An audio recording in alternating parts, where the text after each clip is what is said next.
સવારે ઉઠતાની સાથે સૌથી પહેલાં કરો આ કામ.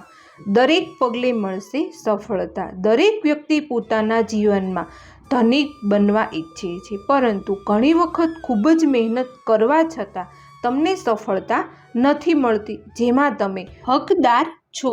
જ્યોતિષશાસ્ત્રો અનુસાર સવારમાં કરવામાં આવતા કામ તમારા જીવન પર ઘણા અસર કરે છે. આ દિનચર્યા તમને ધનિક બનાવવાની સાથે જીવનમાં ખુશીઓ પણ લઈને આવે છે.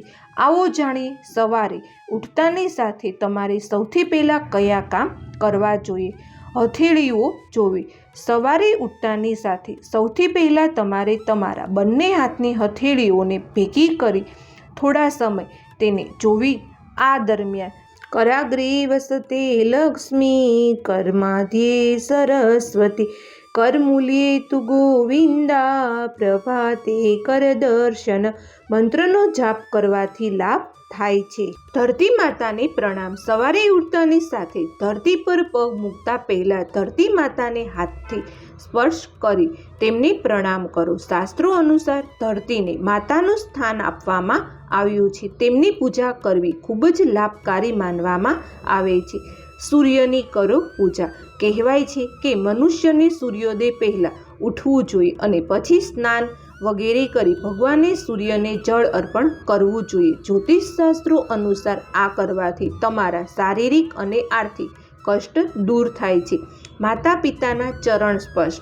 સવારે ઉઠ્યા બાદ માતા પિતા અને ઘરના બધા જ હાજર તમામ મોટા લોકોના ચરણ સ્પર્શ કરવા જોઈએ. કહેવાય છે કે ધરતી પર માતા પિતા ભગવાનના રૂપમાં હોય છે અને જો તેમના આશીર્વાદ મળી જાય તો જીવનમાં કોઈ પણ મુશ્કેલીઓનો સામનો કરવો પડતો નથી.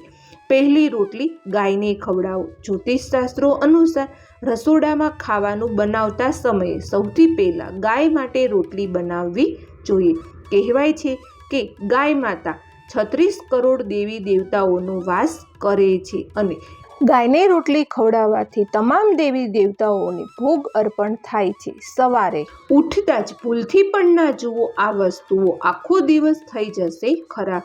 દિવસની સારી શરૂઆત માટે કેટલાક નિયમ બનાવવા જરૂરી હોય છે. જો આ નિયમોનું પાલન કરવામાં આવે તો વ્યક્તિ જીવનમાં સફળતા અને ખુશહાલી બની રહે છે. તેમજ આ નિયમોનું પાલન ના કરવા પર મનુષ્યનું જીવન ચિંતાઓથી ઘેરાઈ જાય છે. વાસ્તુ અનુસાર એ કયા કામો છે જે સવારે ઉઠીને ના કરવા જોઈએ તેના વિશે અહીં માહિતી આપવામાં આવી છે.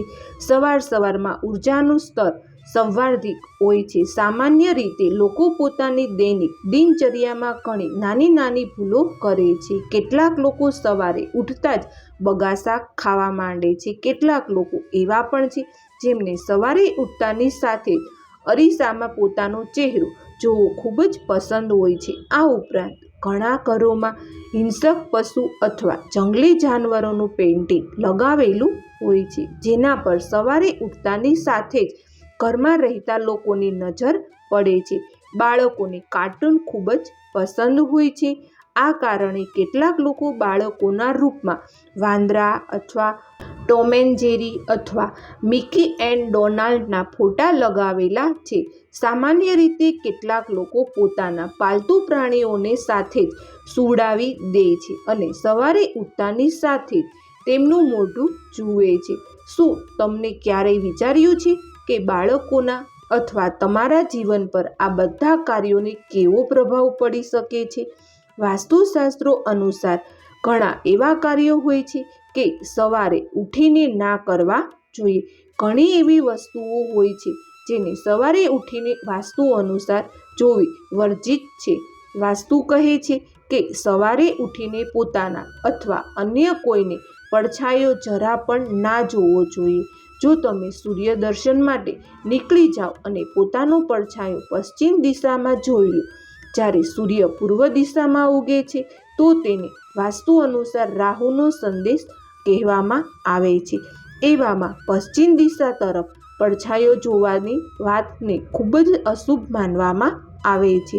સવારે ઉઠીને ક્યારે એઠા વાસણો ના જોવા જોઈએ. વાસ્તુ અનુસાર કહેવામાં આવે છે કે રાત્રે બધા જ વાસણો સાફ કરીને મૂકવા જોઈએ. વાસ્તુ અનુસાર સવારે ઉઠતાની સાથે એકદમથી ટોયલેટનું કમોડ ના જોવું જોઈએ, તેમાં રાહુનો વાસ હોય છે. વાસ્તુ અનુસાર કહેવાય છે કે સવારમાં ક્યારેય પણ અરીસો ના જોવો જોઈએ. એવું કહેવામાં આવે છે કે સવારે ઉઠતાની સાથે જ અરીસો જોવાથી રાતભરની તમામ નકારાત્મકતા અરીસામાં માધ્યમથી તમને પ્રાપ્ત થાય છે. સવારે ઉઠતા જંગલી પ્રાણીઓનો ફોટો જોવાને અશુભ માનવામાં આવે છે. આ ઉપરાંત સવારે ઉઠતા જ પાલતુ પ્રાણીઓનું મોઢું પણ ના જોવું જોઈએ. વાસ્તુ અનુસાર સવારે ઉઠતાની સાથે જ પોતાની હથેળીઓના દર્શન કરવા જોઈએ. હાથની હથેળીઓમાં ઘનશ્યામ, સરસ્વતી અને લક્ષ્મીનો વાસ હોય છે. હથેળીઓને કમળ કહેવામાં આવે છે. સવારે ઉઠતા જ પહેલા હથેળીઓના દર્શન કરો, ત્યારબાદ ભગવાનનું નામ લઈને હથેળીઓને ચહેરા પર ફેરવો. પછી પોતાના દિવસની શરૂઆત માટે પ્રાર્થના કરો.